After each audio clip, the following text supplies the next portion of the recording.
Hello everyone, welcome back to the channel. FPL Devecorp here. Today we'll be going through my Game Week 1 review as well as my transfer plans for Game Week 2. It wasn't that much of a good week, but like I mentioned on Monday, we go on and we do try as much as possible not to panic. So we'll review my team, go through my different transfer plans, and yeah, I had mentioned there's a couple of game weeks that are happening a couple of games that are happening during the midweek, especially for the EFL Cup, and we'll be covering that as well.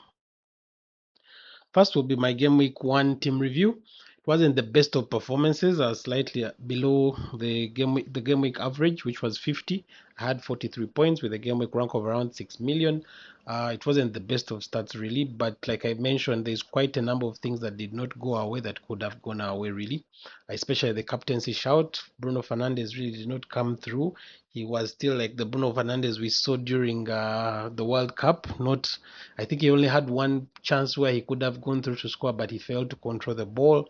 Obviously, Igor Thiago as well getting a penalty and hitting the crossbar, which was also quite unfortunate. I think the only key performers or key standout performers for me were all the Arsenal assets did return. That was on Friday night, and then obviously Joao Pedro on Monday night as well, also coming through. But the rest really was not really a good game week for all of them.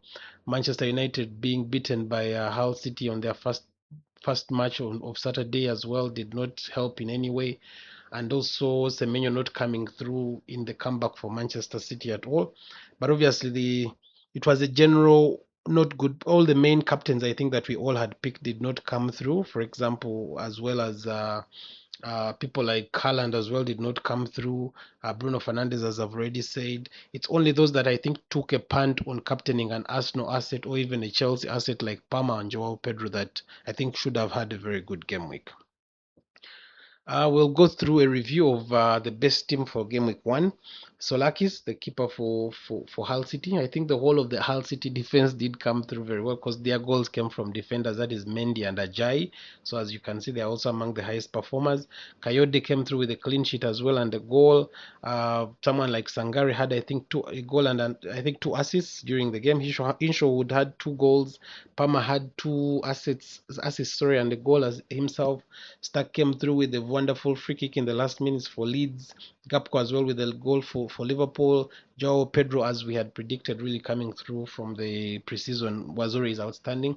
And I think the highest performer was De Kuiper for Brighton, who did really brush away Aston Villa in the first half. It was already 4-0, and they even got time to rest some players for their second leg of the Conference League qualifier.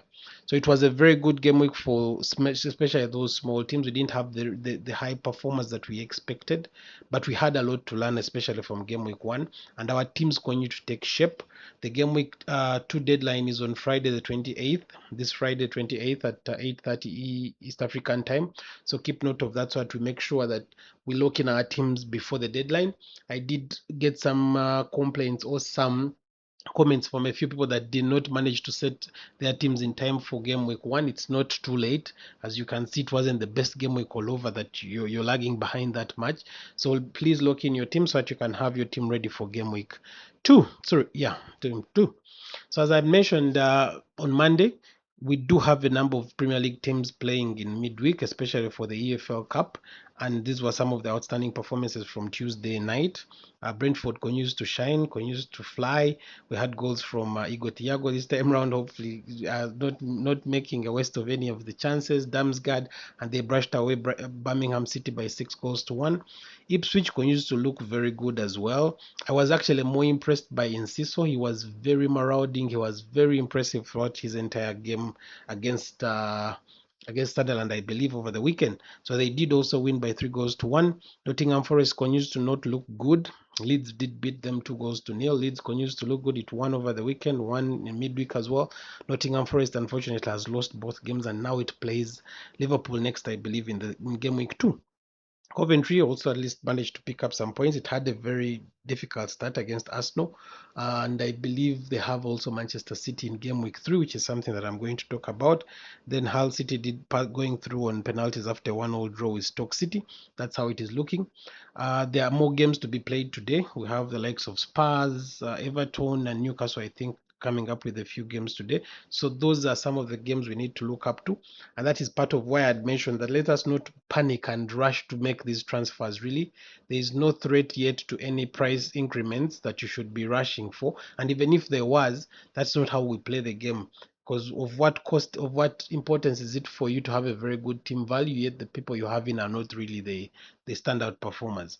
So I would recommend that we do not panic really to that extent. Then I'll be going through my different transfer plans. My plan right now is really to roll. I'm thinking I'm going to maintain my team to go forward, but there are key people that I'm looking at, like someone like a Sangare, someone we talked about in preseason and has been very impressive. He started very well, but we've seen some of these things before.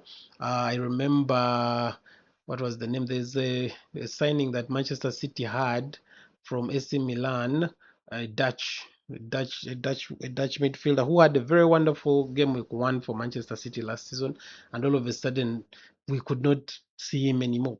So these are assets that we continue to monitor, but these are people that are at least currently on my radar. Soboslai, I do like him especially because I had gone for someone like a Vitz. He did have a good start. He had a couple of shots, and I think he got a wonderful save out of the Newcastle goalkeeper, I think, in the first half. But I feel like he's still not as much involved in the game as we would have hoped for. And the edge that Soboslai got over him is that set piece. Him taking the last minute penalty, I think, confirms that he's actually nailed. He has been taking them before when even Salah was not in some of the games. So I believe he's still the perfect fit to maintain taking the set pieces. He was on the corners, on the free kicks, and the penalties. So I think that alone will provide him with an edge over Wits. So that is something that I'm also looking at. But as I've mentioned, I will roll my transfer. So Wits will still play against Nottingham Forest, and then we see how that goes. Cole Palmer, someone who actually already matched his assist tally of last season. That's how he has kicked off the new season. So he's still a very good asset and still looks like a threat to my team as well. So I continue to monitor that. I had him in one of the drafts, I remember, but his performances in preseason weren't the best. So I decided to go with only one Chelsea asset, which was Joao Pedro, who did return as well.